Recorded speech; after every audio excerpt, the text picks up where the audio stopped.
जी, अस्सलाम वालेकुम एवरीबॉडी और थैंक यू वेरी मच। अच्छा लगा, it's a good participation sessions के अंदर क्योंकि बड़ा इम्पोर्टेंट टॉपिक है आज। तो बेसिकली मेरा नाम जी हमाद है और for last many years I been working with different organisations for last 14 years और फिलहाल I am heading a Japanese logistics group called Nippon Express. So globally we are top 5 in supply chain. Pakistan में we are looking after the supply chain, warehousing and distribution for several organizations. But मेरा अपना जो ज़ाती तारुफ है वो ये है कि जी as Hamad I do a lot of I have done a lot of business consulting in Pakistan और बिजनेस के साथ बहुत काम किया, बहुत सारे अपने स्टार्टअप्स किए, कोई 10-11 स्टार्टअप्स अपने किए, उनसे बहुत सारी लर्निंग्स आई, बहुत सारी चीज़ें सीखी एंड देन बहुत सारी ट्रेनिंग्स की, कोचिंग्स की, एनआईसीज़ के साथ बड़े अरसे से एसोसिएटेड हैं और बहुत शुक्रिया एनआईसी हैदराबाद का भी और जब कराची में भी टीम थी, वहाँ भी ऑर्गेनाइज़ करते हैं, हैदराबाद है, क्वेटा है, सबके साथ ये वो सेशंस का मौका देते हैं और आप लोगों से इंटरैक्शन का एक मौका मिल जाता है। तो आज का जो टॉपिक था, वो ये सोच के बनाया कि होता ये है कि हम बहुत सारे लोग क्योंकि एक फाइनेंशियल बैकग्राउंड से हमारा बहुत सारे लोगों का ताल्लुक नहीं होता, जब वो बिज़नेसेस में आते हैं, बहुत सारे हमारे इंजीनियरिंग स्टूडेंट्स हैं, बहुत सारे कंप्यूटर साइंस के ग्रेजुएट्स हैं, बहुत सारे आर्ट्स के ग्रेजुएट्स हैं या इवन जो एमबीए करके भी आ रहे होते हैं, तो हमें उसकी प्रैक्टिकल इम्प्लीकेशंस का अंदाज़ा नहीं होता, जो चीज़ हम पढ़ रहे होते हैं। मैंने खुद एमबीए किया, बहुत सारी टर्म्स हमने वहाँ सीखी, हम सब ने आई एम श्योर आप लोगों ने जिन्होंने बिज़नेस मैनेजमेंट पढ़ी, उन्होंने रेशियो एनालिसिस भी किए होंगे, फाइनेंशियल स्टेटमेंट भी पढ़ी होगी, लेकिन उस टाइम पे जब टीचर फाइनेंशियल स्टेटमेंट का असाइनमेंट देता था, तो आई थिंक हम लोगों में से किसी को भी समझ नहीं आती थी कि फाइनेंशियल स्टेटमेंट्स को इवन पढ़ना कैसे। तो जब हम फाइनेंस और नॉन फाइनेंस मैनेजर्स की बात करते हैं, तो उसमें एक बहुत बड़े इम्पोर्टेंट एरिया जो है, वो फाइनेंशियल मैनेजमेंट का भी है और कोई फाइनेंशियल केपीआईज़ हैं, जो हमें पता होने चाहिए। अच्छा, वो क्यों पता होने चाहिए? रीज़न ये कि जब हम अपनी पिच डेक्स बनाते हैं, चाहे बिज़नेस शुरू कर रहे हैं, राइट? या बिज़नेस की एक्सपेंशन पे जा रहे हैं, तो फाइनेंशियल प्लानिंग बड़ा इम्पोर्टेंट एरिया है। अभी तक मैंने जितने पिच सेशंस अटेंड किए या जिसमें मैं एज़ अ जज गया, वहाँ मैंने देखा कि हम बहुत सारे जो स्टूडेंट्स या बहुत सारे यंग लोग जब प्रेज़ेंट कर रहे होते हैं प्लान, जो फाइनेंशियल उसका एक एलिमेंट है, वो मिसिंग होता है। और उसमें बस एक छोटी-सी स्लाइड कहीं लिखी होती है कि यार इतने पैसे चाहिए, तो उस वो क्यों चाहिए आपको? आइडिया तो आप प्रेज़ेंट करते हैं, आई थिंक आप आइडिएशन की फेज़ से आगे आ चुके होते हैं। अब जब आप एक इन्वेस्टर को पिच कर रहे हैं और फंड रेज़ कर रहे हैं, तो ही is interested in your numbers, ठीक है? ये बेसिकली नंबर्स क्या हैं और ये आइडिया तो ठीक है, आपने 5 मिनट में बता दी ये मेरा आइडिया है, बट वो आइडिया पैसे कैसे जनरेट करेगा? उसकी कमर्शियल वायबिलिटी क्या है? वो स्केलेबल कैसा है? उसकी प्राइसिंग क्या है? उसमें उसका आरओआई क्या है? That is where he is interested, right? और वहीं पे आप उसका इंटरेस्ट लेवल को गेज करते हैं। So that is why it becomes really important कि हम जब अपनी फाइनेंशियल जो केपीआईज़ की बात करें, तो हमें थोड़ी बहुत मालूमात होनी चाहिए। अच्छा, फिर सेकंड बेनिफिट इसका क्या होता है कि जब आप पैसा रेज़ करने जाते हैं, डिफरेंट लोन स्कीम्स के लिए अप्लाई करते हैं, प्राइम मिनिस्टर लोन स्कीम्स हैं या बहुत सारी स्कीम्स आती हैं जिसमें स्टार्टअप्स को ग्रांट्स मिलती हैं। उसके अंदर भी फाइनेंशियल स्टेटमेंट्स एक प्रीरेक्विज़िट होता है। उसके अंदर आपका इनकम स्टेटमेंट है, बैलेंस शीट है, कैश फ्लो है, तो मैं ये समझता हूँ कि एटलीस्ट आपको उसकी बुनियादी बेसिक समझ ज़रूर होनी चाहिए। आप ये सारी स्टेटमेंट्स मार्केट में किसी एक अच्छे फाइनेंस कंसल्टेंट के साथ या किसी एक्सपर्ट के साथ इसको आती हो बैठ के बना सकते हैं। लेकिन क्योंकि आपने अभी आप एक लीन स्टार्टअप में हैं, आपने खुद आइडिया प्रेज़ेंट करना है, तो आपको थोड़ा-सा इन चीज़ों की समझ होना ज़रूरी है। दैट इज़ द रीज़न कि हमने ऑप्ट किया कि यार इस एरिया को थोड़ा-सा आज कवर करते हैं।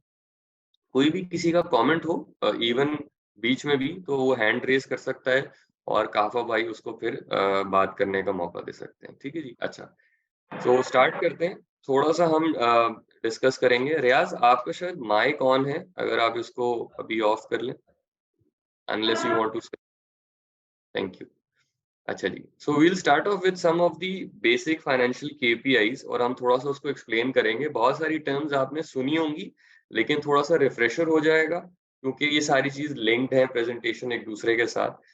तो कोशिश करेंगे हमारे पास तकरीबन 1 घंटा है, तो हम उसको जितना मैक्सिमम चीज़ों को कवर कर सकें और मैंने कहा भाई से ये गुज़ारिश की थी कि अगर चीज़ें क्योंकि बड़ा टॉपिक है, तो फिर इफ समबडी इज़ इंटरेस्टेड तो फिर हम इसका एक फ़ॉलो-अप सेशंस भी रख लेंगे लेटर ऑन।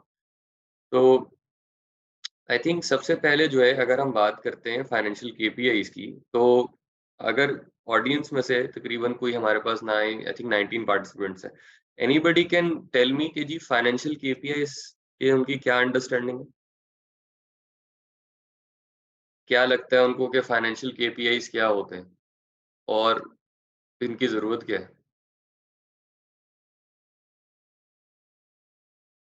किसी को भी आइडिया? यस, जी, I know. Noor. So is it basically कि आप कितना रेवेन्यू जनरेट कर रहे हैं अपने बिजनेस मॉडल के अंदर, ओके, लाइक ठीक है। मोर और less, like what are the financial projections, और ओके, आपकी कितनी ग्रोथ हुई in terms of finance and in terms of growth. Okay, good, ठीक है। एक कमेंट आया नूर की तरफ से कि it's basically the financial growth आप कह लें या प्रॉफिटेबिलिटी कह लें, but what exactly is KPI? KPI से क्या बनता है? बहुत सिंपल सवाल है और आई थिंक बहुत सारे लोगों को उसका जवाब आता होगा। जी, मैं कुछ नंबर सेट करता हूँ अपने लिए, ग्रोथ के लिए, फ्यूचर के लिए, कि मुझे नेक्स्ट क्वार्टर में, नेक्स्ट ईयर में नंबर्स को मीट करना है। इस तरह की बिल्कुल ठीक है, फाइल। बिल्कुल ठीक है। सो बेसिकली केपीआई का मतलब है की परफॉर्मेंस इंडिकेटर्स, राइट? तो हमने हर चीज़ को मेजर करना है ना, क्वांटिफाई करना है, उसका मेट्रिक होना चाहिए कि हम बिज़नेस की कामयाबी को जाँचेंगे कैसे, राइट? हम बड़ा ईज़िली हम एक बात करते हैं, हम कहते हैं कि जी हमारा बिज़नेस सक्सेसफुल है या हमारी जो ये प्रोसेस है ये कंप्लीट हो गया है। तो what exactly is the definition of complete या what is the definition of success? That is we have to define, right? तो सक्सेस को मेजर कैसे करेंगे? उसका मेट्रिक होना चाहिए, उसका एक मेजर होगा कि यार ये इसको जाँचने का, कामयाबी को जाँचेंगे इस तरीके से कि हाँ यार ये 4-5 इंडिकेटर्स हैं। अगर तो ये पॉज़िटिव हैं या इनकी ये वैल्यूज़ हैं तो दैट मीन्स कि we are on the right track, और अगर नहीं है तो उसका मतलब हमें काम करने की ज़रूरत है।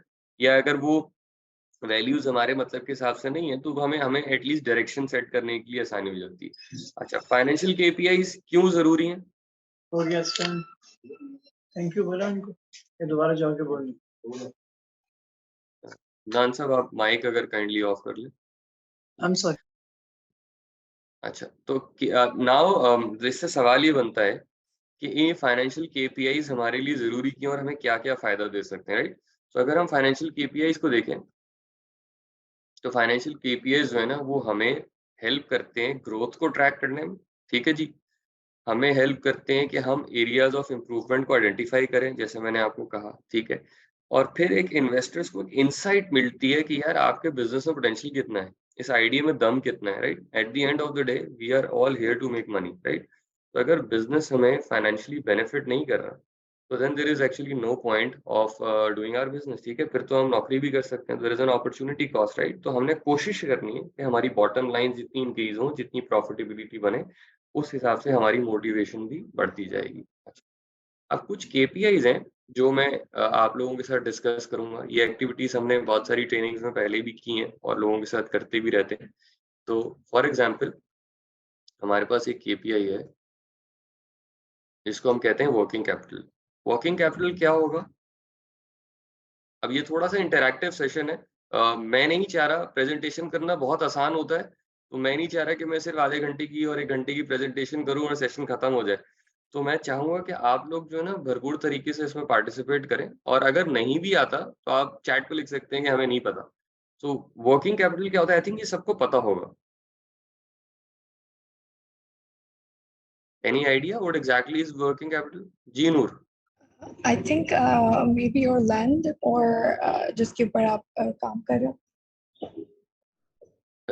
आपकी लैंड, ठीक है?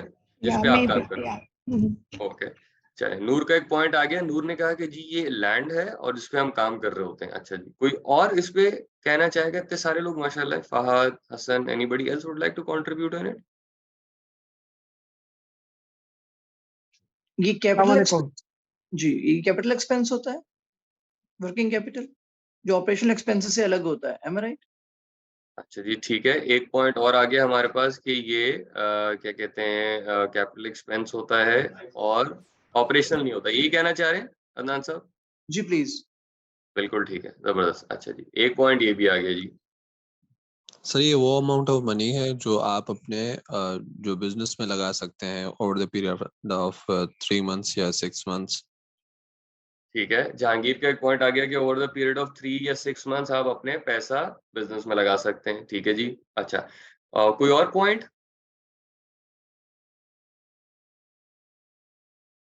अच्छा, देखें जी, जो वर्किंग कैपिटल है, वर्किंग कैपिटल की डेफिनेशन बड़ी सिंपल है, ठीक है ना? हम ये कहते हैं, जो जहांगीर ने भी कहा कि वो पैसा जो हमें अपने इसकी सिंपल अल्फाज में जिन पैसे मिसाल के तौर पे अगर हमारे महीने के हमारी एक बिजनेस हम शुरू करते हैं और उस बिजनेस की जो इन्वेस्टमेंट है वो लेट्स से 10 लाख रुपए, राइट?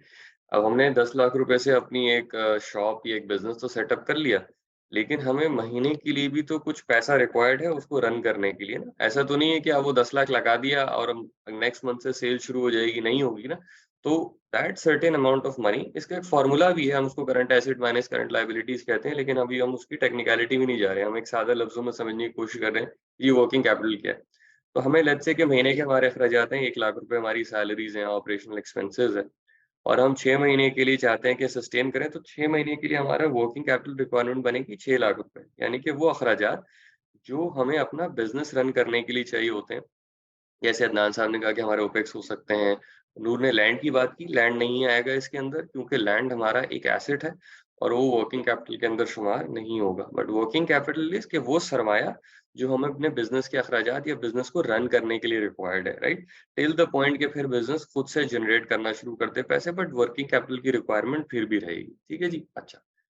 इसी तरीके से हमारे पास एक और टर्म है जिसको हम कहते हैं रिटर्न ऑन इन्वेस्टमेंट। सारे कवर मैं नहीं कर रहा क्योंकि सबकी रिक्वायरमेंट नहीं है। सो आरओआई क्या होगा? नूर, आरओआई क्या होगा? रिटर्न ऑन इन्वेस्टमेंट्स, लाइक जितना आपने इन्वेस्ट किया बिजनेस के अंदर उसके ऊपर आपको क्या प्रॉफिट मिल रहा है। बिल्कुल ठीक है, आरओआई की एक डेफिनेशन आ गई। और कोई आरओआई कंट्रीब्यूट करना चाहेगा? आरओआई क्या होता है? जी अस्सलाम वालेकुम, जीशान खत्री। मैं बताऊंगा अस्सलाम डॉक्टर आपको। साहब, कैसे हैं? ठीक हैं? कैसे हैं भाई? अल्लाह का शुक्र है। मैंने कहा आपसे अल्हम्दुलिल्लाह। वैसे तो बातचीत होती नहीं है, इस बहाने चलो अटेंड ही कर लेते हैं कुछ सीखने बिल्कुल के। ठीक है। सर वो तो अच्छा आप वैसे भी कर सकते हैं कॉन्टैक्ट सर। नहीं कोई जनाब। बात नहीं। अच्छा आरओआई जो व्हाट आई अंडरस्टैंड इज कि फॉर एग्जांपल मेरे पास अगर दो बिजनेस की अपॉर्चुनिटी आती है, इन्वेस्ट करना हो मुझे, तो मुझे अगर ये 10 मिलियन किसी में आप एक दोनों बिजनेस हो, दोनों की इन्वेस्टमेंट 10-10 मिलियन हो, तो एक ही ठीक है, इन्वेस्टमेंट आ रही है आरओ जो है ना 20 आरओआई आ रही है 20%, एक में 15%, तो definitely I will go for 20% जिसमें वो रिटर्न ऑन इन्वेस्टमेंट मुझे मिल रही है। ठीक है। तो बिल्कुल जो ठीक है। पैसा हम लगा रहे हैं उसकी परसेंटेज वाइज आखिर वो मतलब मुझे पूरा वो वापस आ जाए। ठीक है, तो इसका मतलब ये हुआ कि एज़ द वर्ड से return ROI return on investment, यानी कि इन्वेस्टमेंट के ऊपर बेहतर रिटर्न।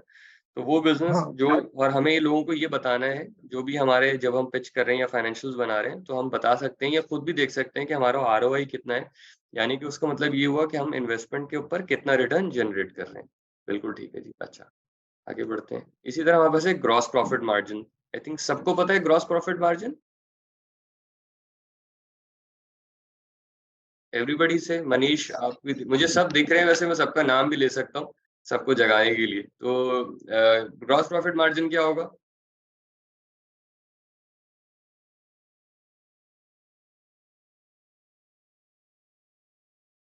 वो कंट्रीब्यूशन देखें जी, ग्रॉस प्रॉफिट मार्जिन के ऊपर हम जब बात करते हैं ग्रॉस प्रॉफिट की, तो उसके अंदर ये है कि जी हम जो टोटल हमारा ओवरऑल प्रॉफिट कितना है, इसके अंदर भी हमने अपने ऑपरेशनल एक्सपेंसेस को डिडक्ट नहीं किया। तो आप मिसाल के तौर पे देख सकते हैं कि यार अगर हमने एक 100 रुपीज़ की चीज़ को 120 में सेल किया, तो दैट मीन्स कि जो 100 रुपीज़ थे, ठीक है, वो हमने लेट्स से उसमें बेचा तो 20 रुपए हमारा ग्रॉस प्रॉफिट था। अभी हमने इसमें से ऑपरेशनल एक्सपेंसेस को माइनस नहीं किया। तो अगर हम उसको परसेंटेज की फॉर्म में निकाल लेंगे तो that will be our gross profit margin. लेकिन वो 20 रुपए जब हमने कमाए तो उसको हमने खर्चा कमाने के लिए हमने अपना ऑफिस भी एंगेज किया, हमने बंदे भी रखे, लेट्स से 10 रुपए हमारा उस पे खर्चा हो गया और 10 रुपए बचे, so that is our net profit margin, जिसको नेट प्रॉफिट भी कहेंगे। नेट, अब जिसको परसेंटेज में कन्वर्ट करेंगे तो हमारा नेट प्रॉफिट मार्जिन बन जाएगा। ठीक है जी। अच्छा, क्विकली मैं इसको करता हूँ ताकि आपके पास आगे और चीजें समझने का भी मौका मिल जाए। अच्छा जी, इसी तरह हमारे पास अकाउंट्स पेएबल टर्नओवर होता है। अकाउंट्स पेएबल टर्नओवर ये होता है कि कोई भी कंपनी अपने वेंडर्स को कितने दिन में पेमेंट जो है ना देती है। अच्छा, अकाउंट्स पेएबल टर्नओवर इम्पोर्टेंट इसलिए है कि बहुत सारे ऐसे बिजनेसेस हैं, ठीक है, जिसके अंदर हमें, फॉर एग्जांपल ट्रैवल एजेंसी का एक बिजनेस है, ठीक है जी। ट्रैवल एजेंसी के बिजनेस के अंदर ये दोनों टर्म्स, ये बहुत सारे बिजनेसेस हैं, तकरीबन तो ये हर में अप्लाई होती हैं, बट मैं एग्जांपल आपको ट्रैवल एजेंसी की देता हूँ तो आसान हो जाएगा।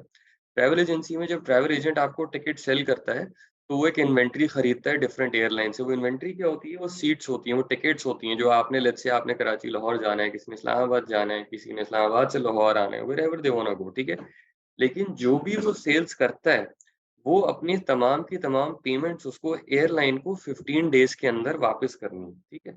अब क्वेश्चन ये आ गया कि 15 दिन में तो जो भी मैंने सेल किया है, मेरा तो सारा का सारा सेल्स तो मेरा रेवेन्यू है, उसके ऊपर तो एक छोटा-सा चंक मेरा प्रॉफिटेबिलिटी होगी, लेट्स से 5% या 2% या 3% व्हाटएवर। तो मिसाल के तौर पे अगर मैंने ₹1000 की सेल की है और इस 1000 में मैंने ₹50 कमाए हैं, that means ₹950 I have to pay back to my वेन जो मेरे जो सप्लायर्स हैं, जिनसे मैंने माल खरीदा है, जो एयरलाइंस हैं, उनको मैंने विदिन 15 डेज़ पेमेंट करनी है।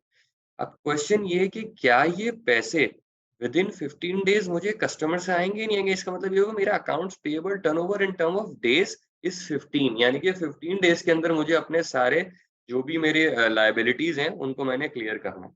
अब यहाँ पे इम्पोर्टेंट सवाल ये आएगा कि अगर तो मेरा अकाउंट रिसीवेबल, यानी कि अब मैंने तो पे कर दिया, लेकिन जो मैंने कस्टमर से पैसे लेने हैं, वो कितने दिन में आ रहे हैं? पता ही चला कि 35 डेज़ में पैसे आ रहे हैं या 45 डेज़ में मुझे पैसे आ रहे हैं। इसका मतलब ये है कि बीच में मेरे पास 30 डेज़ का वर्किंग कैपिटल का गैप है। अब उस गैप को पूरा करने के लिए मेरे पास इतना वर्किंग कैपिटल होना चाहिए कि पैसे तो मैं पहले पे कर रहा हूँ और कस्टमर्स जो है से मैं बाद में ले रहा हूँ। तो account receivable turnover in days मेरा अगर 45 है, दैट मीन्स कि मैंने उस गैप को एनालाइज़ करना है अपने बिज़नेस के अंदर। ठीक है जी? अच्छा, इसकी एक और एग्जांपल उल्टी भी हो सकती है कि मिसाल के तौर पे पैसे मुझे रिसीव 15 डेज़ में हो रहे हैं और पेमेंट मैंने 45 डेज़ में करनी है। तो फिर क्या होगा कि जी मेरा accounts receivable turnover is 15 days, यानी कि 15 दिन में मेरे कस्टमर्स मुझे पैसे वापस कर देते हैं, ठीक है? बट मैं उनको अपने वेंडर्स को 45 डेज़ में देता हूँ, तो मेरे पास होल्डिंग पावर ज़्यादा है। मेरा कैश इन रिच बिज़नेस है, मुझे पैसे पहले मिल जाते हैं, तो मैं उस पैसे से प्ले अराउंड कर सकता हूँ। तो इस वज़ह से ये 2 टर्म्स का समझना इम्पोर्टेंट है। अच्छा, इसी तरीके से इन्वेंटरी टर्नओवर होता है। इन्वेंटरी टर्नओवर क्या होगा? चाहे वो अब बहुत सारे लोग ना एक चीज़ से कन्फ्यूज़ करते हैं कि जी इन्वेंटरी टर्नओवर का मतलब ये है कि जी वेयर हाउस में हमारे पास कोई इन्वेंटरी रखी हुई है। नहीं जी, मैं ये कहता हूँ कि इन्वेंटरी में फिर आपका प्रोडक्ट भी है और आपकी सर्विसेज़ भी हैं। आप कितनी जल्दी अपनी सर्विसेज़ को या प्रोडक्ट को इन टर्म्स ऑफ डेज़ कन्वर्ट कर लेते हैं सेल्स में। तो मिसाल के तौर पे अगर मेरा कोई भी प्रोडक्ट है और मैं उस प्रोडक्ट को सेल करता हूँ, तो मुझे पता होना चाहिए कि यार मिनिमम मेरे प्रोडक्ट को कन्वर्ट होने में इनटू सेल्स 30 डेज़ लगते हैं, 20 डेज़ लगते हैं, 15 डेज़ लगते हैं। सो आई शुड नो कि हाँ यार ये मेरे मुझे मुझे पता हो कि यार इतने दिन तक अगर मेरी सर्विसेज़ या प्रोडक्ट सेल नहीं हो रहा, तो मैंने सर्वाइव कैसे करना है मार्केट में। अच्छा, इसी तरीके से एक टर्म है जिसको हम कहते हैं बर्न रेट। बर्न रेट पता है किसी को?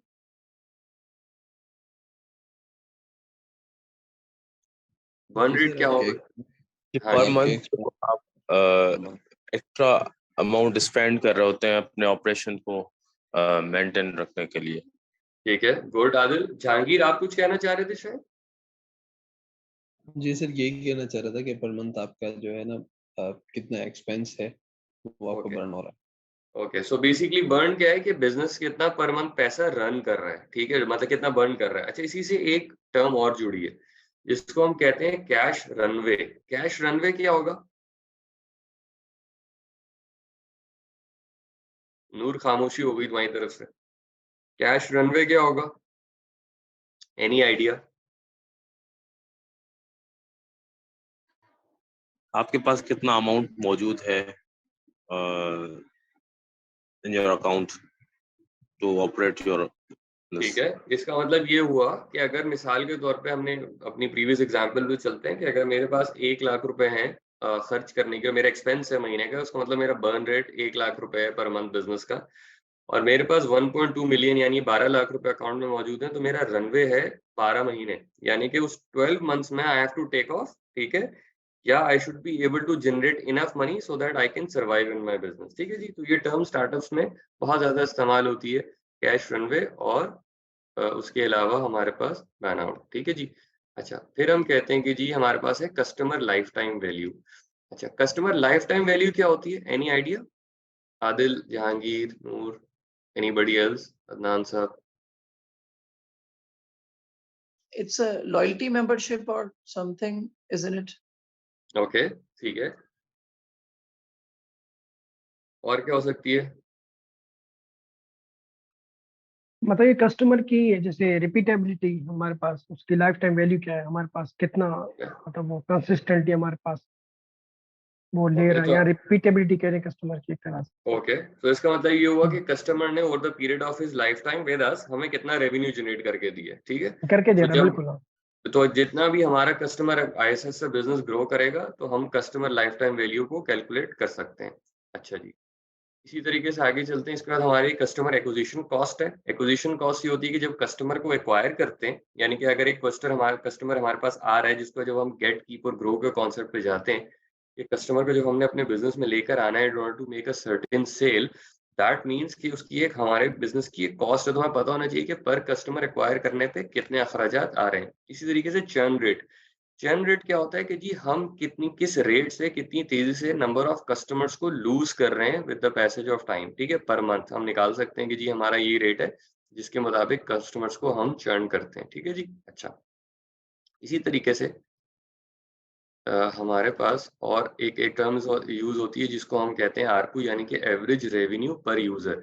ये बहुत सारे बिज़नेसेस के अंदर होती है। अगर आप रेस्टोरेंट बिज़नेस में जाएँ, तो उसके अंदर हम टेबल टर्न अराउंड टाइम देखते हैं, पर रेवेन्यू पर टेबल देखते हैं। अच्छा, आप हमें एक बड़ा यहाँ पे जो इम्पोर्टेंट कॉन्सेप्ट है वो ये है कि जब भी हम बिज़नेसेस के ऊपर काम करते हैं, तो हमने अपने बिज़नेसेस को बेंचमार्क करना है। अच्छा, बेंचमार्क करने का मतलब ये है कि हमने देखना है कि यार हमारे जैसे बिज़नेसेस, सिमिलर बिज़नेस अगर मार्केट के अंदर ऑलरेडी ऑपरेट कर रहे हैं, तो वो सक्सेस को कैसे मेज़र करते हैं? हमें इस चीज़ का पता होना चाहिए, तो हमारी बिज़नेस मॉडलिंग और फाइनेंशियल केपीआईज़ बनाने में बड़ी ईज़ी हो जाएगा।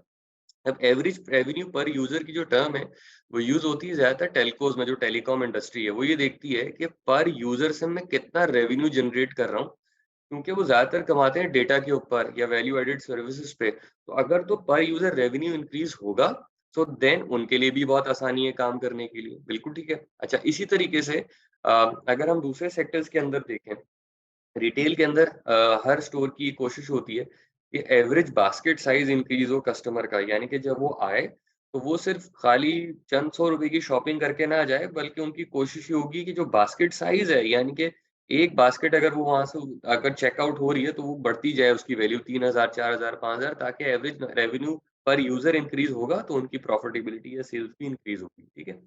इसी तरीके से अगर हम रेस्टोरेंट सेक्टर में चले जाते हैं, तो रेस्टोरेंट के अंदर वो ये देखते हैं कि पर टेबल रेवेन्यू कितना है, ठीक है? और दिन में वो कितनी दफ़ा एक टेबल को रोटेट करते हैं, जिसको टेबल टर्न आउट टाइम भी कहा जाता है। कि पता चला एक कस्टमर आया, उसको आपने फ्रॉम द टाइम जब से उसको ऑर्डर सर्व किया और जब तक ऑर्डर सर्व करने के बाद उसका हमने टेबल को रेडी किया फॉर द नेक्स्ट कस्टमर, तो कितना टाइम लग रहा है। वो 80 मिनट्स है, वो 90 मिनट्स है, तो हमें पता चलेगा कि यार रेस्टोरेंट की इतनी टाइमिंग्स हैं। अगर एक कस्टमर 1 या डेढ़ घंटा उसमें ले लेगा, तो हम उस एक टेबल पे 2 या 3-4 कस्टमर को सर्व कर जाएँगे। तो हमारा रेवेन्यू भी सफ़र कर सकता है, तो हमने अपनी ऑपरेशनल एफिशिएंसी के ऊपर जाना है, ठीक है? अच्छा, सेकंडली क्या हो सकता है उसके अंदर, वो ये भी देख सकता है कि यार इस ऑपरेशनल एफिशिएंसी को बेहतर बनाने के लिए मैं एक काम और भी कर सकता हूँ कि मेरा अगर एवरेज टेबल के ऊपर जो रेवेन्यू है, वो इंक्रीज़ करे, तो मैं मेन्यू के अंदर नए आइटम्स को ऐड करूँ। तो ये बेसिक अंडरस्टैंडिंग बेंचमार्किंग की भी बहुत ज़रूरी है कि हम ये देखें कि हम बिज़नेस की सक्सेस को मेज़र कैसे करेंगे, इन टर्म्स उसको क्वांटिफ़ाई कैसे करेंगे फाइनेंशियल टर्म्स के अंदर। ठीक है जी? अच्छा। आगे चलते हैं।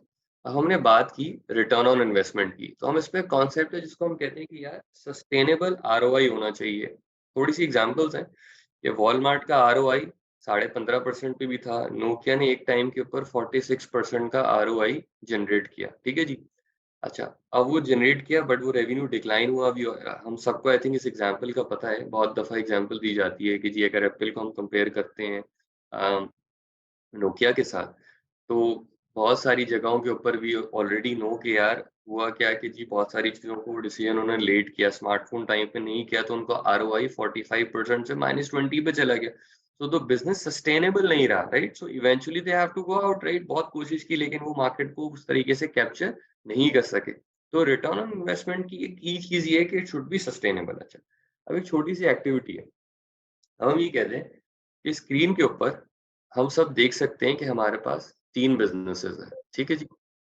और तीनों बिज़नेस का हमारे पास रेवेन्यू भी दिया हुआ है और इन द एंड प्रॉफिट भी दिया हुआ है, ठीक है जी? यहाँ तक तो इसको एक दफ़ा नोट कर लें या स्क्रीन की पिक्चर ले लें, बड़ा ईज़ी है। बहुत सारी दफ़ा ये एक्टिविटी मैंने पहले भी की है और इस नेक्स्ट स्क्रीन पे इसकी इन्वेस्टमेंट दी हुई है कि किस कंपनी ने कितनी इन्वेस्टमेंट की हुई है। ठीक है जी? तो कंपनी ए की इन्वेस्टमेंट है जी 1500, कंपनी बी की है 1200 और कंपनी सी की जो इन्वेस्टमेंट है वो है 800। ठीक है जी? अब ये तकरीबन सबने अपने पास देख ली। अब क्वेश्चन मेरा ये है कि इसमें से इन terms of ROI which is a better business? अगर हमें मौका मिले कि यार किस बिज़नेस में इन्वेस्ट करना चाहिए तो हम किस बिज़नेस में इन्वेस्ट करेंगे?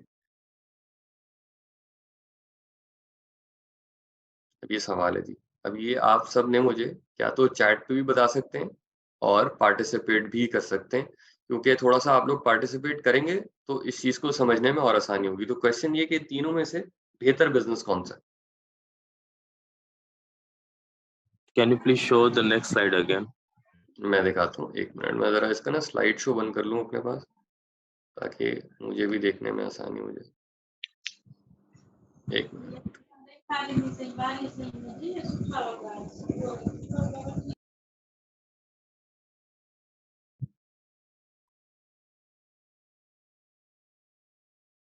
जनाब, अच्छा जी। नेक्स्ट इसकी जो हमारे पास स्लाइड है वो ये स्लाइड है।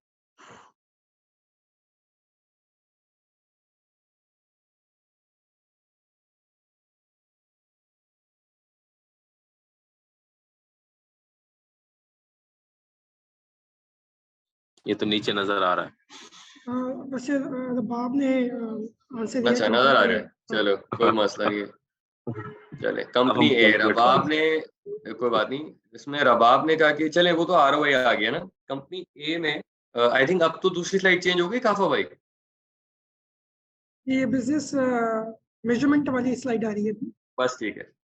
तो रबाब का मैसेज है कंपनी ए। अच्छा जी, और बाकी लोग क्या कहते हैं? सर रबाब हमने देख कंपनी लिया है पर वैसे कंपनी सी। ठीक है। चलो वो आपने तो आपकी नज़र तेज़ थी ना। तो रबाब ये बताएँ कि कंपनी ए बेहतर कंपनी क्यों है?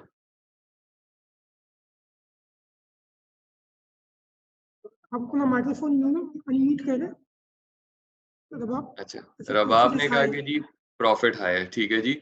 अच्छा, अब इसमें जो कॉन्सेप्ट है रिटर्न ऑन अच्छा नूरुल हुदा ने कहा है जी कंपनी बी, इंजीनियर ने कहा अच्छा नूर कंपनी बी क्यों बेहतर है? आई थिंक बिकॉज़ जो जितना उसके ऊपर इन्वेस्ट किया है और जो उसका रिटर्न मिल रहा है प्रॉफिट, आई थिंक हुँ, उस लिहाज से I think the three of them getting the same profit because okay, A, B and C में जितना जितना इन्वेस्ट किया उसके हिसाब से they are getting the same percentage of profits. So I think alright, company but B. I उसमें हाँ, B सबसे ज़्यादा। इट्स फाइन हम सबको डिस्कस करेंगे। अच्छा बिलाल व्हाई इज़ कंपनी सी? अस्सलामुअलैकुम। इसमें हमारा जो ग्रॉस प्रॉफिट है वो हाई है एज कम्पेयर टू अगर दूसरों की बात करें, तो इस वजह से I think company C would be a better option. ठीक है। अच्छा मोहम्मद उरिस भी शायद कुछ कहना चाह रहे हैं। हाँ जी, उरिस नाम है, मैं सही प्रोनाउंस कर रहा हूँ? जी जी सर, उरिस है। अच्छा उरिस जी बी सर, क्यों है? यहाँ सर बी में मतलब देखें ना, ये हमारे पास दो हैं। एक तो यूं कह लें कि लो क्वालिटी के हिसाब से या लो कॉस्ट में हम उसमें इन्वेस्ट करते हैं। दूसरी है हाई, और ये जो बिटवीन है इनके दरमियान, तो स्पेशली वही हम काम चूज करेंगे जो मतलब ना ज़्यादा हमें प्रॉफिट भी हो सकता है तो ज़्यादा लॉस भी हो सकता है। इस वजह से मेरे ओके, ख्याल से जो मिडिल है तो वो बेस्ट रहेगा। वो कंपनी बी है। अच्छा ठीक है जी। अच्छा और कोई लिखना चाहेगा इस पे? अच्छा अब इसको आगे बढ़ाते हैं। देखिए, अब आरओआई का कॉन्सेप्ट क्या था कि कौन-सी ऐसी कंपनी जो इन्वेस्टमेंट पे बेहतर रिटर्न जनरेट कर रही है, राइट? तो अगर हम इसको स्लाइड को वापस देखें, तो हमने कहा था कि जी इन कंपनीज़ की प्रॉफिटेबिलिटी तो हमने देख ली है, लेकिन उनकी इन्वेस्टमेंट भी देखनी है। तो अगर हम रिटर्न ऑन इन्वेस्टमेंट का फ़ॉर्मूला देखें, जो कि अभी हमने पीछे देखा कि रिटर्न ऑन इन्वेस्टमेंट क्या है जी?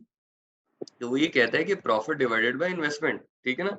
तो हमने ये देखना है कि कौन-सी कंपनी अपनी इन्वेस्टमेंट पे बेहतर रिटर्न जनरेट कर रही है। तो यहाँ अगर हम इस एग्ज़ाम्पल के ऊपर देखें, तो हम ये देखते हैं कि वो कंपनी सी है, क्योंकि कंपनी सी कम पैसे लगा के ज़्यादा पैसा जनरेट कर रही है, ठीक है? कंपनी बी और कंपनी ए का भले प्रॉफिट ज़्यादा होगा, लेकिन उनका फाइनेंशियल रिस्क भी ज़्यादा है, ठीक है? तो उन्होंने पैसा भी ज़्यादा लगाया है। So company C has a basically a better return on investment कि वो 800 रुपए लगा के ज्यादा प्रॉफिटेबिलिटी जनरेट कर रही है। ठीक है जी। तो जब उसकी सेल्स इंक्रीज करेंगी या उसका रेवेन्यू इंक्रीज करेगा तो उसकी प्रॉफिटेबिलिटी भी इंक्रीज कर जाएगी। तो सिर्फ थोड़ा सा हमने उसको कॉन्सेप्चुअली देखना है कि हम कैसे कर सकते हैं। ठीक है जी। अच्छा, आगे चलते हैं हम। थिंक लेवरेजिंग के ऊपर अभी हम नहीं जाते। मैं आपको फाइनेंशियल स्टेटमेंट्स पर लेकर आता हूँ। अच्छा जी। तो फाइनेंशियल स्टेटमेंट्स में वो किस-किस ने किए हुए हैं। अब मेरे पास चैट बॉक्स खुला हुआ है। अब ये क्योंकि जनरली क्या होता है कि ज़ूम पे भी हम ब्रेकआउट रूम्स क्रिएट कर सकते हैं। लेकिन आज हमारे पास क्योंकि अभी जो पार्टिसिपेंट्स हैं वो ईज़िली मैनेज कर सकते हैं। तो मैं ये चाहूँगा कि अब ये एक्टिविटी ना हम सब खुद परफ़ॉर्म करें क्योंकि ये आपको बेहतर समझने में इस एक्टिविटी में बहुत क्लैरिटी आ जाएगी। तो फाइनेंशियल स्टेटमेंट्स क्या होती हैं जी? एनीबॉडी? कोई भी कंट्रीब्यूट करना चाहेगा? किसी ने बनाई है कभी फाइनेंशियल स्टेटमेंट? अगर नहीं भी बनाई तो आप लिख सकते हैं कि हमने कभी नहीं बनाई। इट शोज कि आपका यानी कंप्लीट डिटेल इंफॉर्मेशन होती है जिसमें रेवेन्यू भी बताया जा रहा है, कैपिटल कॉस्ट क्या है वो भी बताई जा रही है, आपकी नेट और ग्रॉस प्रॉफिट भी वहाँ पे आ रहा है, टैक्स कितना पे किया जा रहा है। तो ओवरऑल जो इंफॉर्मेशन है बिजनेस की वो उस शीट में मौजूद होती है। ठीक है। अच्छा, बिल्कुल सही है आदिल। अच्छा, और इस कुछ कहना चाह रहे हैं? जी सर, ये हम कह सकते हैं कि मतलब कोई भी बिजनेस हम प्लान करें ना, प्लानिंग या फाइनेंशियल प्लानिंग या रिपोर्ट भी कह सकते हैं इसे हम। जो फाइनेंशियली जो भी हम उसमें इन्वेस्ट कर रहे हैं, जो हमें प्रॉफिट होगा, ये तमाम चीज़ें इनमें आ जाती हैं। अच्छा, बिल्कुल ठीक है। अच्छा, ओरिस जी कभी बनाई है स्टेटमेंट्स खुद से? जी सर, मैंने एक बार बनाई थी। एक्चुअली मैंने कोई सेमिनार अटेंड किया था, वहाँ पे ये भी कोई फाइनेंशियल स्टेटमेंट बनानी थी, तो वहाँ पे तो वो गाइड करने वाले थे, तो थोड़ा बहुत आइडिया था। बिल्कुल ठीक है। बिलाल, आप कुछ कहना चाह रहे हैं? जी सर, फाइनेंशियल स्टेटमेंट बनाई हुई थी, लेकिन उसमें कुछ चीज़ें हैं जो कि क्लैरिफाई नहीं हो रही थी। तो ये है कि आपके सेशन के बाद इंशाल्लाह वो क्लियर हो जाएंगी, फिर आपके साथ शेयर कर दूंगा मैं। बिल्कुल ठीक है। शफ़क़ ने भी कोई मैसेज किया है। शफ़क़, आप कुछ कहना चाहेंगे, चाहेंगी? या सिर्फ़ चैट पे बात करनी है? अच्छा जी। तो शफ़क़ का कहना ये है कि कभी बनाई। हाँ जी, बोलें प्लीज़। ये कि लॉस प्रॉफिट सारे के बाद जो फाइनल अकाउंट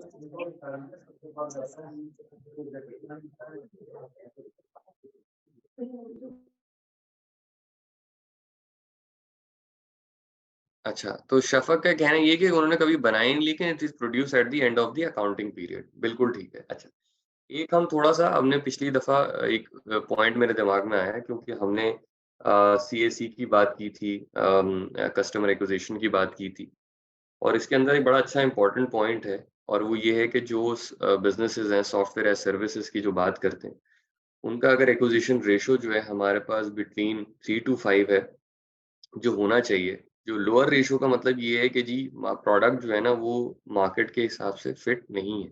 असवर भाई ने एक बड़ा अच्छा पॉइंट रेज़ किया और इस पॉइंट को अच्छा है कि मैं भी इस मौके का फ़ायदा उठाते हुए क्लियर करूँ कि जो उसका आइडियल रेशियो है कस्टमर एक्विज़िशन कॉस्ट का, वो तकरीबन 3 से 5 के बीच में होना चाहिए, ठीक है जी। और अगर रेशियो जो है वो लेस देन 1 है, इसका मतलब ये है कि हम हर अपना रेवेन्यू लूज़ कर रहे हैं पर कस्टमर। और अगर हायर रेशियो है, इसका मतलब ये है कि मार्केट में हमारे पास एक अपॉर्च्युनिटी है कि हम सेल्स और मार्केटिंग के ऊपर और ज़्यादा इन्वेस्ट करें। तो ये बीच में एक पॉइंट था मेरे ज़हन में, तो मैंने कहा इसको भी ऐड कर दें। तो अच्छा जी, तो आगे चलते हैं जनाब फाइनेंशियल स्टेटमेंट्स के ऊपर बैक। अच्छा जी, अब फाइनेंशियल स्टेटमेंट्स में हमारे पास 3 तरह की स्टेटमेंट्स हैं, ठीक है जी? एक को हम कहते हैं इनकम स्टेटमेंट, बैलेंस शीट और कैश फ्लो, ठीक है? बड़ी सिंपल लफ्ज़ों में इस एग्ज़ाम्पल के साथ हम एक समझने की कोशिश करेंगे। मेरा मानना ये है कि जब हम एज़ अ बिज़नेस मैनेजर काम करते हैं, तो हम basically we are business leaders, we are business managers. ज़रूरी नहीं है कि हम हर काम की टेक्निकैलिटी का इल्म रखते हों। लेकिन जब आप as a leader, as a business manager आप काम करते हैं, तो आपको एटलीस्ट हर चीज़ों की समझ होनी चाहिए। जब आप बिज़नेस के को-फाउंडर हैं या खुद अपना बिज़नेस कर रहे हैं, तो एटलीस्ट आपको पता होना चाहिए कि हो क्या रहा है कंपनी के साथ, राइट? तो आप उन चीज़ों को एटलीस्ट कॉम्प्रिहेंड कर सकें। ज़रूरी नहीं होती हर दफ़ा कि आपको बैठ के सारी चीज़ों को खुद ही बनाना है। जैसे हमने पहले कहा था कि हम जब इसकी टेक्निकलिटी पे आएँगे, तो हो सकता है कि मार्केट में हमें लोग भी मिल जाए बनाने के लिए, लेकिन अगर हमें समझ होगी, तो बेहतर तरीके से उसको समझ सकेंगे कि हमारे बिज़नेस के साथ क्या हो रहा है या बाकी बिज़नेसेस में क्या हो रहा है। तो बैलेंस शीट जो है उसको हम कहते हैं जी एसेट, लायबिलिटीज़ एंड कैपिटल। इसको बड़ी छोटी एग्ज़ाम्पल के साथ करेंगे तो सबको बहुत क्लैरिटी आ जाएगी। बैलेंस शीट का मतलब क्या है? ये बैलेंस शीट का मतलब ये है कि हम अपनी बिज़नेस की फाइनेंशियल हेल्थ या फाइनेंशियल पोजीशन को जब भी चेक करेंगे कि देखेंगे यार हमारा बिज़नेस कितना सेहतमंद है, तो हम उसकी बैलेंस शीट को देख सकते हैं। ठीक है जी? अच्छा, बैलेंस शीट किसी भी कंपनी की at any given point in time बन सकती है, यानी कि किसी भी वक़्त हम उसको क्रिएट कर सकते हैं। इसमें 3 चीज़ें होंगी। एसेट्स, एसेट्स क्या होते हैं जी? Anything which has any value, यानी कि हमारा असासा, हमारा सरमाया एसेट। अब एसेट की एग्ज़ाम्पल्स क्या हो सकती हैं? एसेट की एग्ज़ाम्पल्स में हो सकती है कैश, हमारी इन्वेंटरी हो सकती है, ठीक है? एनीथिंग, ठीक है, that possesses any value is called asset. तो कंपनी के कितने असासा जाते हैं, यानी कि उसका कैश कितना है, उसका इन्वेंटरी कितनी है, उसके अकाउंट्स रिसीवेबल हो सकते हैं, यानी कि वो पैसे जो लोगों ने उसके देने हैं, ठीक है? अच्छा, उसके बाद क्योंकि ज़ाहिर है जो पैसा मेरा आना है उसको भी हम एसेट में ट्रीट करते हैं। तो ये सारी एग्ज़ाम्पल्स होंगी एसेट्स की। अच्छा, उसकी कोई लैंड है फॉर एग्ज़ाम्पल, मशीनरी है, कोई प्लांट इक्विपमेंट है, तो ये सारा आएगा एसेट्स के अंदर, ठीक है जी? तो इसका मतलब ये हुआ एसेट्स हमारे क्या है? हमारे असासाजात, यानी कि anything that possesses any value is called asset. Equipments हो सकती है, बिल्कुल ठीक है। अच्छा, इसी तरीके से लायबिलिटीज़, लायबिलिटीज़ क्या होंगी? Simple, anything that we owe, यानी कि जो हमने पैसे लोगों के देने हैं अपने सप्लायर्स के, कोई हमारे लोन्स हैं, ठीक है? तो ये हमारी आ जाएँगी लायबिलिटीज़ के अंदर, ठीक है? अच्छा, फिर हमारी कैपिटल, कैपिटल के अंदर हम कहते हैं कि जी कैपिटल हमारे पास क्या होता है? अच्छा, अब अब्दुल हई शायद नाम है, उन्होंने बात की जी टेंजिबल और इंटेंजिबल एसेट्स की भी बात की, ठीक है? जिसके अंदर हम गुडविल की बात करते हैं, बट अभी हम इतनी डिटेल के अंदर नहीं जा रहे। अच्छा, कैपिटल स्ट्रक्चर की जब बात करते हैं तो कैपिटल के अंदर हमारी क्या आ जाएगी? हमारी इन्वेस्टमेंट्स आ जाती हैं, ठीक है जी? हमारी रिटेन्ड अर्निंग्स आ जाती हैं। रिटेन्ड अर्निंग्स क्या है कि जी जो हमने इनकम दैट हैज़ बीन, मैं साथ-साथ लिख भी रहा हूँ ताकि आपको थोड़ी-सी क्लैरिटी आ जाए। यानी कि जो भी हमने प्रॉफिटेबिलिटी की, उसको वापस प्रॉफिट को बिज़नेस में रीइन्वेस्ट किया या रिटेन किया, तो हमारे पास उसको हम कहते हैं जी रिटेन्ड अर्निंग्स, यानी कि हमने जो पैसा कमाया that is also become a part of capital. अच्छा, इसकी एक आसान-सी मिसाल है। आज मैं मार्केट में ₹500 लेके निकला, मैंने बिज़नेस शुरू किया और मैंने ₹100 प्रॉफ़िट बनाया, ठीक है? और वो ₹100 मैंने बिज़नेस में रीइन्वेस्ट कर दिए। तो जब कल मैं जाऊँगा अपनी खरीदारी करने के लिए, तो मेरे पास ₹600 होंगे, ठीक है जी? इसी तरीके से अगर आज मेरे पास ₹500 थे और मैंने ₹100 का नुकसान किया, तो कल जब मैं जाऊँगा परचेज़ के लिए तो मेरे पास 400 होंगे। तो मैं अपनी रिटेन्ड अर्निंग्स का कॉन्सेप्ट समझाने के लिए आपको ये बता रहा हूँ कि हम उस पैसे को बिज़नेस में रीइन्वेस्ट करते हैं। इसके अलावा अगर हम बिज़नेस में कुछ शेयर्स इश्यू किए हैं, ठीक है? तो वो भी हम उसको कैपिटल के अंदर हिस्सा बना सकते हैं। बट फॉर दिस एग्ज़ाम्पल हम इसको सिंपल रखने के लिए 3 चीज़ें कहते हैं जी, एसेट, लायबिलिटीज़ एंड कैपिटल, यानी कि anything that possesses any value is called asset. उसके अलावा हमारे कर्ज़ाजात जो हमने लोन्स देने दैट इज़ लायबिलिटी, और हमारी इन्वेस्टमेंट्स को हम कहते हैं जी हमारा कैपिटल। तो आई थिंक यहाँ तक तो सबको क्लियर है। अगर नहीं क्लियर तो इट्स अ गुड चांस हम चैट बॉक्स में या कमेंट कर सकते हैं। कोई भी किसी ने कोई कमेंट रेज़ करना है या कुछ कहना है तो प्लीज़ मोस्ट वेलकम।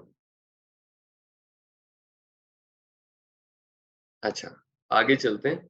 हमारे पास दूसरी स्टेटमेंट है जिसको हम कहते हैं इनकम स्टेटमेंट, ठीक है जी?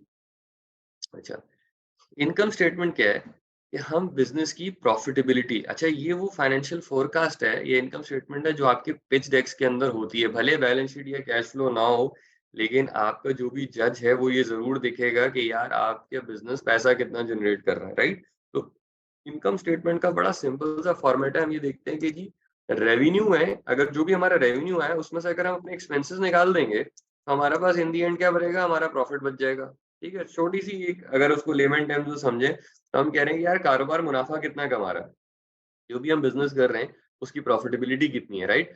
तो क्या होगा कि जी टोटल रेवेन्यू हमने इतना जनरेट किया, उसमें से मिसाल के तौर पे ₹100 हमारा इनकम थी, उसमें से ₹50 का अपने हमने माल खरीदा था, फिर हमने बाकी एक्सपेंसेस किया, आखिर में हमें ₹10 बच गए। तो that would be revenue minus expenses would be your profitability, ठीक है? अच्छा, कैश फ्लो क्या होगा?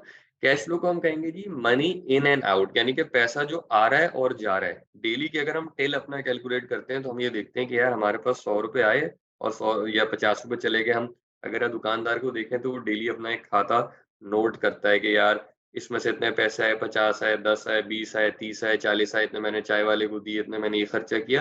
तो हम कैश फ्लो स्टेटमेंट कहते हैं anything money that is coming in and going out. ठीक है, अब इसको ना हम एक एग्जांपल की मदद में समझने की कोशिश करेंगे। सबसे पहले तो आप लोग क्या करें,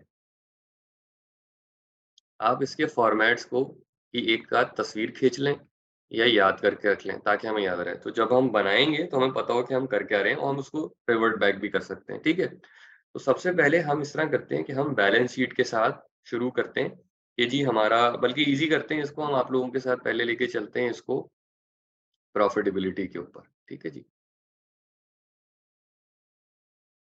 जो कि आसान है समझना। सॉरी जी, तो इनकम स्टेटमेंट का एक फॉर्मेट है। अभी फॉर्मेट से हमने घबराना नहीं है, हम सिर्फ फॉर्मेट देख रहे हैं। फॉर्मेट क्या है कि जो भी हमारे रेवेन्यूज हैं उस रेवेन्यू में से हमने कॉस्ट ऑफ सेल्स को माइनस किया। अच्छा, अब कॉस्ट ऑफ सेल्स क्या होगा कि मिसाल के तौर पे 100 रुपए रेवेन्यू था, लेकिन जो आइटम मैंने बेचा यानी कि जिसका भी मैं, जो भी मेरा कारोबार था, मिसाल के तौर पे मैं सेलफोन सेल करता हूँ, तो वो 50 रुपए का मैंने सप्लायर से लिया।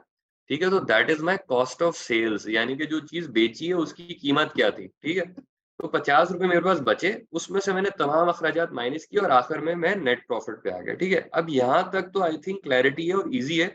सिर्फ फॉर्मेट समझ रहे हैं कि रेवेन्यू क्या आया और अखराजात निकाल दिए, प्रॉफिट हो गया। अच्छा, अब हम क्या करेंगे, एक छोटी सी एग्जांपल है, उससे हम करते हैं। मैं स्क्रीन पे आपके सामने उस एग्जांपल को लेके आता हूँ।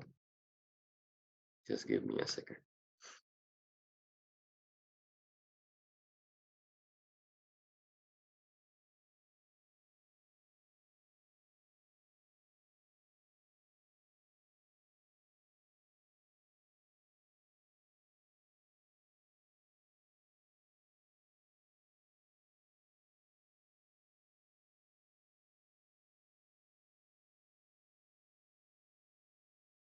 अच्छा जी, सबको नजर आ रही है स्क्रीन?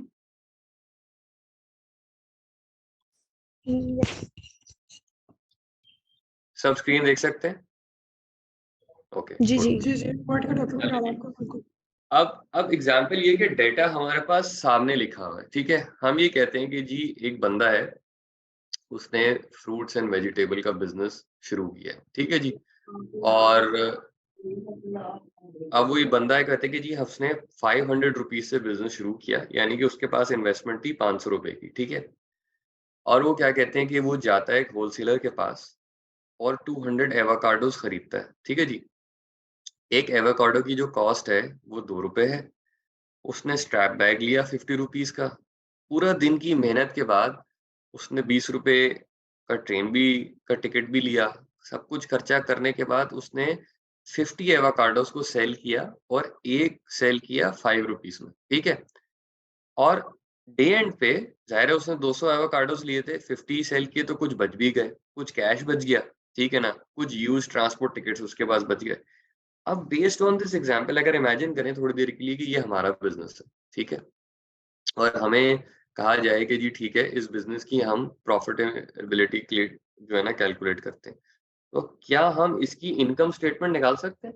अब हम इनकम स्टेटमेंट बनाएंगे और मैं सबको कहूंगा कि वर्ड पे या अपने पास खुद से कागज पेंसिल भी अगर आपके पास है तो आप मुझे इनकम स्टेटमेंट, आपके पास 5 मिनट हैं टू कैलकुलेट दी प्रॉफिटेबिलिटी।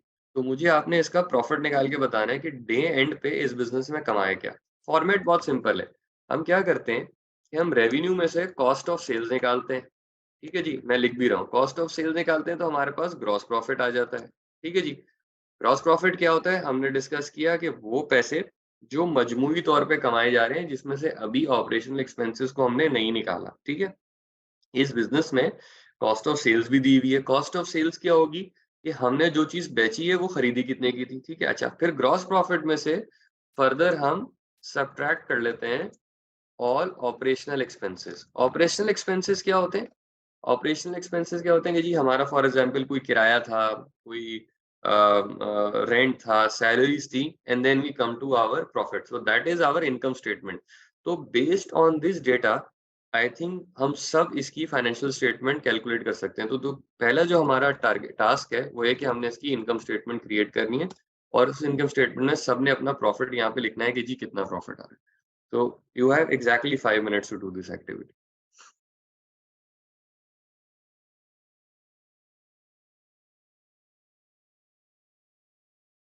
और ये सबको करनी है क्योंकि सब करेंगे तो ही इसके ऊपर आपको उसकी बेहतर अंडरस्टैंडिंग हो जाएगी। और अगर नहीं समझ में आ रही कहीं पर भी कोई चीज़ तो प्लीज़ आप बोल भी सकते हैं और चैट पे भी लिख सकते हैं। I have a question. जी। जो इसका टोटल रेवेन्यू है वो जितने उसने सेल किए हैं वो हम काउंट करेंगे या जो नहीं भी सेल हुए we're still gonna include those? हाँ, तो that is the question Anoor. अब यहाँ पे अभी for the sake of this activity use your own understanding.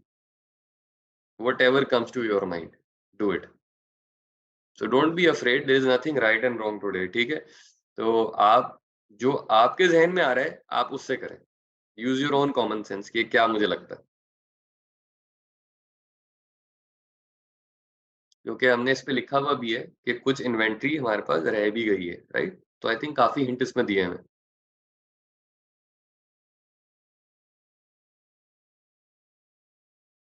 Abdul है और आदिल आपने तो ये पहले किया हुआ है, तो आई थिंक आपका आंसर आना चाहिए, यानी कि इस तरह की एक्टिविटीज़ आपने की हुई हैं।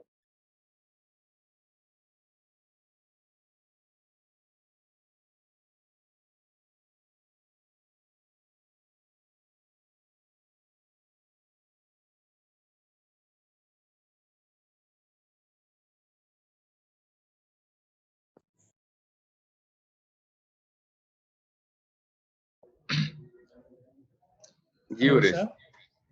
सर यहाँ पे देखें, इसने जिस तरह आपने ये लिखी हुई स्टेटमेंट, इसके हिसाब से तो इन्होंने मतलब 200 कोर्स लिए ठीक जिनकी है, प्राइस जिसकी प्राइस 2 रुपये, मतलब ये 400 के तो हो गए, ओके, सीधी बात है। उसके बाद इन्होंने मतलब ये जो सेल किए वो 50 किए, वो किए ओके, 5 रुपए में, ओके, तो ये हो गए मतलब 250। ठीक है, तो ये वैसे जो उसकी ओरिजिनल प्राइस थी 2 रुपए के हिसाब से, तो वो बनता है 100 रुपये, मतलब इनको 150 रुपये प्रॉफिट हुआ। Okay, 150 profit. तो अब जैसा कि उसका जो ट्रेन का किराया वगैरह जो हो गया, तो वो मेरे ख्याल से 20 रुपये, शायद जी 20 रुपये वो काटते हैं, तो मतलब 230 रुपये। ठीक है, तो उरिस कितना? 230? 230, मतलब ये जो इसका प्रॉफिट हुआ ना 130 रुपये हुआ। ओके, तो उरिस का कहना ये है कि 130 प्रॉफिट है, ठीक है जी। अच्छा, और बाकी लोग क्या कह रहे हैं? आदिल भी आ गए जी, मेरे आदिल। हिसाब से नेट लॉस है 230 का। 230 का लॉस है आदिल के हिसाब से, अच्छा जी। नूर नूर 80 जी नूर 80 का प्रॉफिट कैसे है नूर? Because जैसे सेल्स हुए 400 टोटल सेल्स हैं, उसके अंदर से अगर हमने 250 माइनस किया because he sold 50 for 5 rupees each, so we got 150, and then मैंने उसके अंदर से ऑपरेशनल एक्सपेंसेस में 20 रुपीस भी माइनस किया for transport, and I also expense मैंने जो उसका कैरी बैग लिया ना 50 वो भी माइनस किया। I don't know if it's gonna be that's fine, that's fine. So Noor ने बैग और ट्रांसपोर्ट एक्सपेंस को माइनस किया है, ठीक है जी। ट्रांसपोर्ट एक्सपेंस को माइनस किया, ओके। बिलाल आपने भी कहा था आप एक्टिविटी करेंगे जनाब, तो बिलाल कहाँ है? बिलाल क्या आ रहा है आपके उस पे? थिंक बिलाल चले गए हैं तो। एनीवेज, अच्छा जी, अब्दुल भाई, अच्छा जी अब्दुल, ये 145 कैसे अच्छा, आया, एक्सप्लेन करें। मैंने 50 रुपीज का जो कैरी बैग है वो मिस कर लिया था, तो आई थिंक इट्स 180 का नेट लॉस। Net loss 180। अच्छा, अभी मैं ये नहीं कह रहा कि सिर्फ सही है, मैं तो सिर्फ लिख रहा हूँ यहाँ पे। तो अब्दुल भाई जनाब 145 कैसे आया?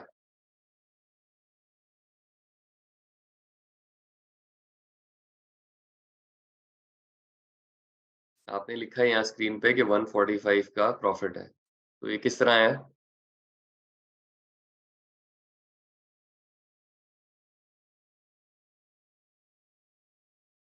ओके, चलें जी, तो time is up, so let me explain. अच्छा, अब इसके ऊपर एक बड़ी क्लियर जो चीज़ें हैं? कोई मसला नहीं है अब्दुल भाई, कोई प्रॉब्लम नहीं है। अच्छा जी, अब हम ये देखते हैं कि सबसे पहले तो इस बिज़नेस की सेल्स क्या है, ठीक है? तो उरस ने बिल्कुल सही आंसर दिया कि हमारे पास की प्रॉफिटेबिलिटी है 130। अच्छा, अब ये क्यों है? देखें, जो हमारा रेवेन्यू है, वो हम कैसे कैलकुलेट करेंगे? हमने तो टोटल जो सेल्स की हैं, वो 50 के हिसाब से ही टोटल 50 सेल की हैं और ये ₹5 का एक था। दैट मीन्स कि हमारी जो सेल है, वो हो गई 250 की, ठीक है जी? इसमें से अब हमने कॉस्ट ऑफ सेल्स निकालनी है। अब कॉस्ट ऑफ सेल्स क्या है कि हमारी टोटल सेल्स तो सिर्फ 50 हुए हैं और वो हमने ₹2 का एक लिया था। दैट मीन्स कि हमारी कॉस्ट ऑफ सेल्स हो गई ₹100। तो अगर हम 250 में से 100 निकालते हैं तो 150 इज आवर ग्रॉस प्रॉफिट, ठीक है जी? अच्छा, अब इस ग्रॉस प्रॉफिट में से हमने अपने फर्दर एक्सपेंसेस निकालने हैं। तो फर्दर अगर एक्सपेंसेस देखा जाए तो हमारे पास एक्सपेंसेस भी थे। अच्छा, और इस हमने बैक को माइनस क्यों नहीं किया आपने?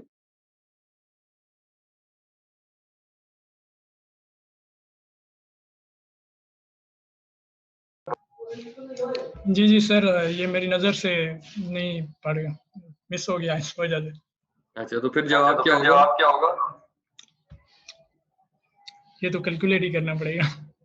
मैं 50 में क्या अच्छा, जी अब ये देखते हैं और इसमें 2-3 चीजें। माइक अगर ऑफ कर दो क्योंकि वो ना आवाज वो हो रही है। अच्छा, थैंक यू। अब देखें, ये तो हो गया ग्रॉस प्रॉफिट। अब अगर हम इसको देखेंगे, टाइम हमारे पास कम है वरना हम इसमें और डिस्कशन करते। इसमें हमारे पास ऑपरेशनल एक्सपेंस सिर्फ एक है, ठीक है? अब आदिल आपका लॉस आया था, तो लॉस कैसे आया? मैं ये समझना चाहूंगा। एक्चुअली टोटल इन्वेस्ट मैंने जी आपने कॉस्ट ऑफ सेल मेंशन किया है, इसको मैंने अलग से नहीं रखा है। Total Okay. इन्वेस्टमेंट 50 की है, 250 की सेल हुई and 20 rupees and 50 rupees spend हुए। तो उस हिसाब से eight the end of the day, क्योंकि एवोकाडो जो है वो नेक्स्ट डे तक बचेंगे नहीं बचेंगे आई एम नॉट श्योर, क्योंकि वो जल्दी नहीं, खराब अच्छा, अब मैं इसको क्लियर करता हूँ। देखो, हम जब प्रॉफिटेबिलिटी इनकम स्टेटमेंट की बात करते हैं तो हम सिर्फ रेवेन्यू और सेल्स की बात करते हैं। जो इन्वेंट्री है वो उसने स्टॉक कर दी, करके ली। जो पैसे हमारे पास जो एवोकाडोस बच गए वो हमारी नेक्स्ट डे की इन्वेंट्री में चले गए, ठीक है? तो अभी इसके अंदर इस डेटा में कहीं नहीं लिखा कि वो खराब हो गए, ठीक है? तो हमने वो नेक्स्ट डे की इन्वेंट्री में सेल्स होंगे। दूसरा, इसमें जो सबसे इम्पोर्टेंट कैच है वो ये है कि हमने बैक को इसलिए माइनस नहीं किया, ठीक है जी? उसका रीज़न था 180 आंसर नहीं है, आंसर रुपीज़ 130 है जो आपने पहले लिखा था, वो अच्छा आपकी नज़र में नहीं रहा, लेकिन लॉजिक मैं आपसे पूछ रहा था। बैग आपका एसेट है, क्यों? क्योंकि बैग आप नेक्स्ट डे दोबारा रीयूज़ कर सकते हैं। ज़ाहिर है, जब आप जा रहे हैं वो आपका कैरी बैग है, it's not a shopping bag जो आपने दुकानदार सबको दे रहे हैं। कैरी बैग है, जो आज आप एवोकाडो लेकर आए, कल मार्केट में जाएँगे, दोबारा यूज़ होगा, that is not your expense. Expense हमारा एक है, जो एक्सपेंस था हमारा ट्रांसपोर्ट का टिकट व्हिच वाज 20 रुपीस। तो हमारा नेट प्रॉफिट वुड बी 130, ठीक है जी? यहाँ तक हो गया क्लियर? अच्छा, नेक्स्ट स्टेटमेंट पे चलते हैं। इसी डाटा को लेते हुए अब हम कैश फ्लो बनाते हैं, ठीक है? अच्छा, किसी का माइक खुला हुआ शायद, अगर काइंडली उसको बंद कर दें। ये एबी टेक्सटाइल्स आ रहा है मेरे पास, थैंक यू। अच्छा जी, अच्छा, अब हम चलते हैं कैश फ्लो पे। उरी साहब का जवाब ठीक था, लेकिन आपने बाद में पलट दिया। लेकिन चलें, सही मान लेते हैं, 130 इसका आंसर है। सही जी। अच्छा, अब बनाते हैं कैश फ्लो स्टेटमेंट। बड़ा सिंपल।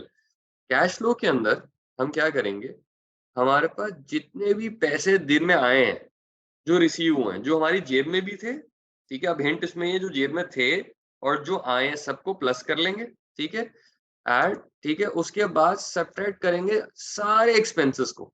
तो हमारे पास नेट कैश आ जाएगा कि हमारे पास कैश पोजीशन क्या है, इस वक्त हाथ में कैश कितना है।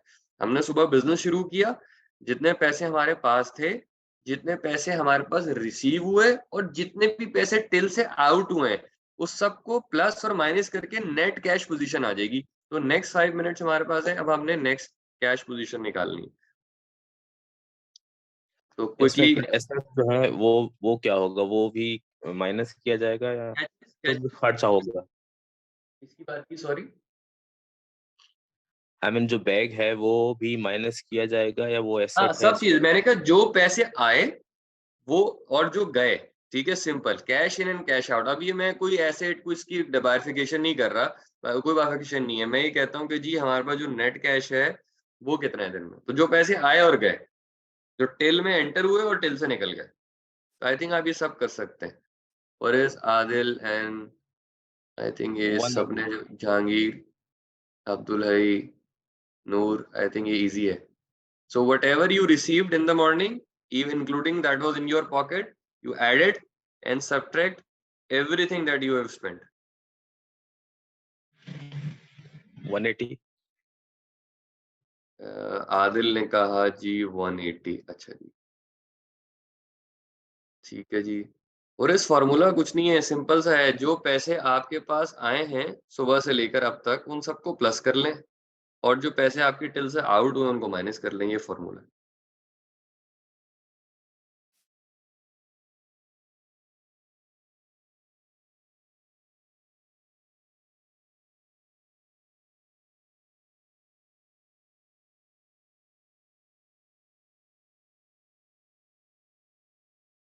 फॉर्मूला भी लिख दिया मैंने आसानी का.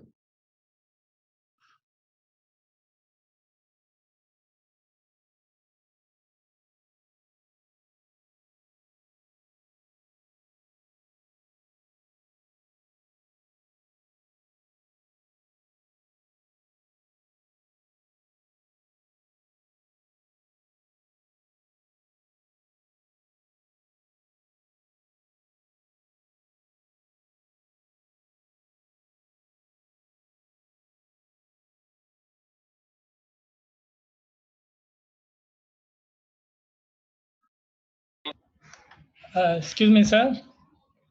यस.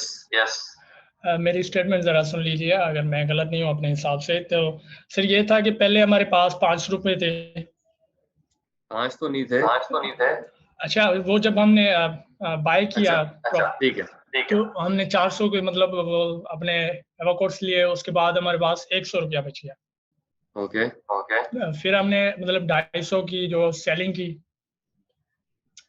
ओके. इसको लिख देना चैट पे. चैट पे लिख दे तो सब देख लें. जी, तो वो हमारे पास, जी मैं लिख लूंगा सर, थोड़ा सुन बैलेंस लेंगे. क्या है आपके पास? सर मेरे हिसाब से जो हो रहा है कि 320 रुपए ओके. जो बचते हैं लास्ट में, हमारे पास जो बचते हैं वो 320 रुपए बचेंगे. ओके. अजी अब्दुल भाई ने भी कैलकुलेशन की है. ये सही है, ये गलत है? चेक करें.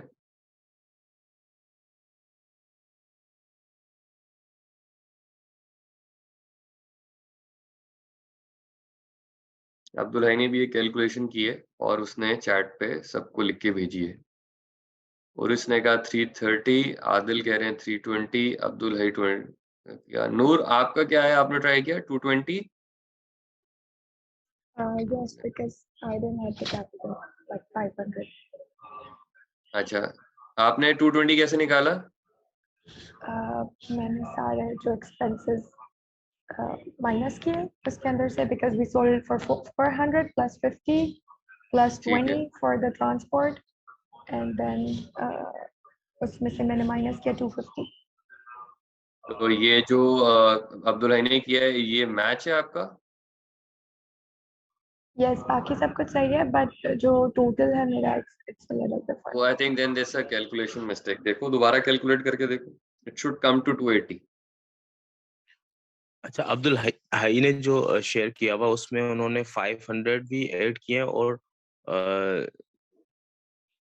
अच्छा, अब मैं एक्सप्लेन करता हूँ क्यों किया. देखें, मैं एक्सप्लेन करता हूँ. वो इसलिए किया कि मैंने क्या कहा कि अब हम कैश फ्लो की बात कर रहे हैं. So anything that is available is also a part of cash flow. तो हमने 500 रुपए से बिजनेस शुरू किया, तो वो 500 रुपए हमारे पास मौजूद है ना, वो कहीं गया तो नहीं.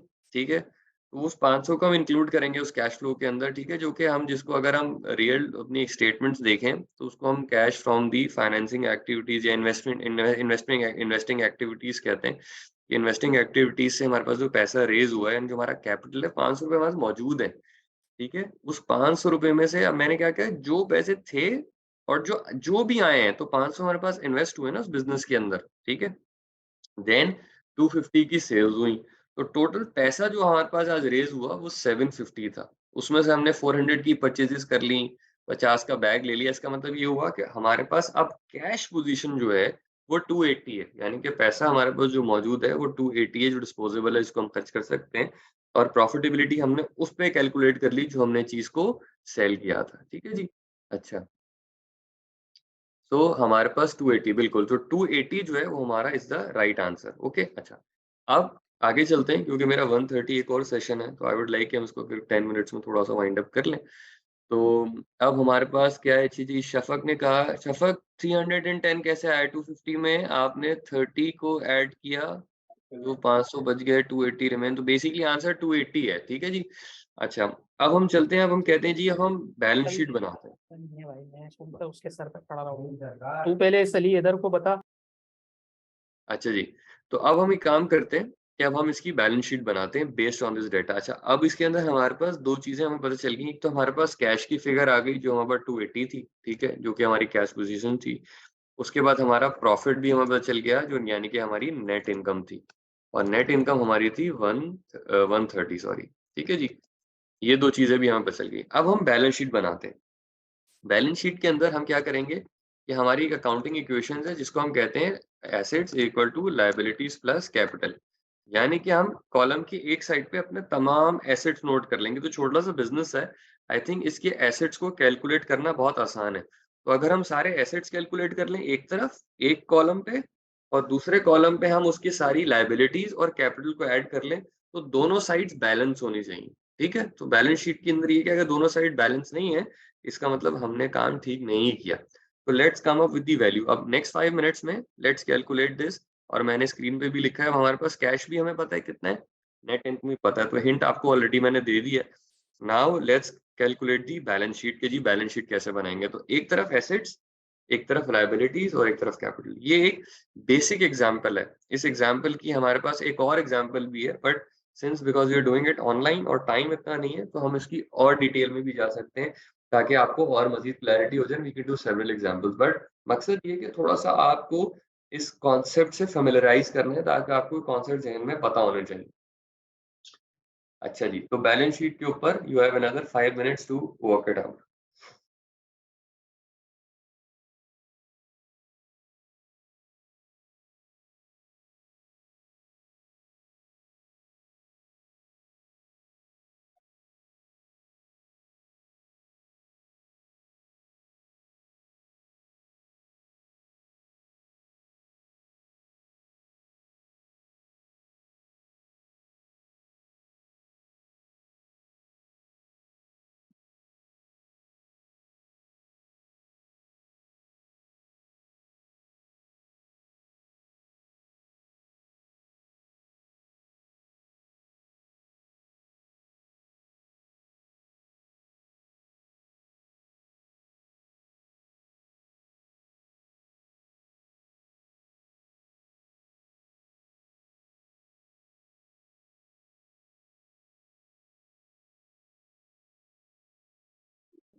हाँ जी, कहाँ तक पहुँची बैलेंस शीट?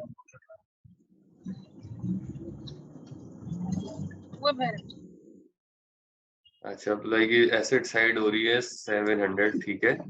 करीब-करीब है अब्दुल्ला की, थोड़ी-सी कहीं गलती है मुझे लग रहा है। ये एबी टेक्सटाइल्स अपना वो मेरे पास आ रहा है लिखा हुआ स्क्रीन पे, काइंडली माइक अपना ऑफ कर लें।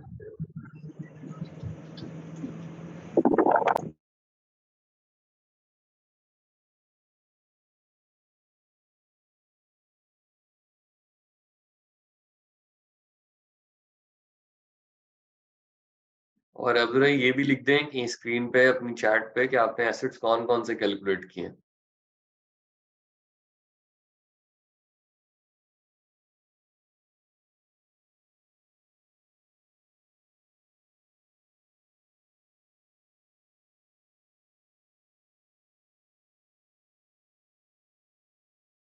जी, आदिल कहाँ तक पहुँचा?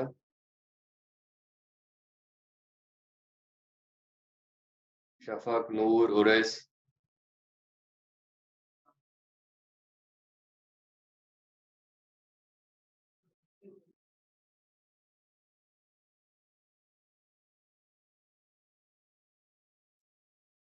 अगर हम एसेट्स की साइड्स को देखें, एसेट्स हमारे पास क्या-क्या हैं? हमारे पास एक कैश था, आई थिंक जो कि कैश पोजीशन हमने ऑलरेडी कैलकुलेट की हुई है फ्रॉम द प्रीवियस जो भी हमने वर्किंग की है उसके अंदर हमने कैश फ्लो जब निकाला था तो नेट कैश पोजीशन हमारे पास ऑलरेडी मौजूद है। और कैश हमारा क्या है, एसेट है। एक हमारा एसेट और था जो कि बैग था विच इज 50 रुपीज। फिर हमारी इन्वेंट्री भी थी। अच्छा, इन्वेंट्री के अगर हम देखें तो हमारे पास जो टोटल सेल्स हुई थी, ठीक है ना, वो हमारे पास हुई थी 250 की हमारी सेल्स हुई थी। 150 एवोकाडोज हमारे पास अभी भी बचे हुए हैं, जो कि हमने लिए थे 2 रुपए का एक था। यानी कि जो हमारी इन्वेंट्री की कॉस्ट है वो हो जाएगी 300। अगर हम इसको प्लस करें एसेट साइड्स को तो आप कैलकुलेट कर लें कि हमारे पास क्या आ रहा है। कैश अब्दुल्ला ये आपने सिर्फ कैश को थोड़ा सा वो किया है क्योंकि कैश 350 नहीं है, 280 अभी हमने कैश फ्लो पे ऑलरेडी निकाला है। तो अगर हम इसको प्लस कर लें तो हम ये देख सकते हैं कि हमारे पास जवाब आता है एसेट साइड पे 630। ठीक है। और अगर हम दूसरी साइड पे चले जाएं, इसको हम कहते हैं लायबिलिटीज प्लस कैपिटल। ठीक है जी। अगर हम ये देखें तो इस बिजनेस में हमारे पास कोई भी लोन मौजूद नहीं था, तो हमारा लोन बेसिकली जीरो है। ठीक है जी। लायबिलिटीज को अगर मैं देखता हूँ तो मेरे पास लायबिलिटीज थी जीरो। अब मैं देखता हूँ कि जी मेरे पास कैपिटल कितना था। तो अगर मैं कैपिटल की कैलकुलेशन करूँ तो मैंने 500 से बिजनेस शुरू किया, that was my total investment.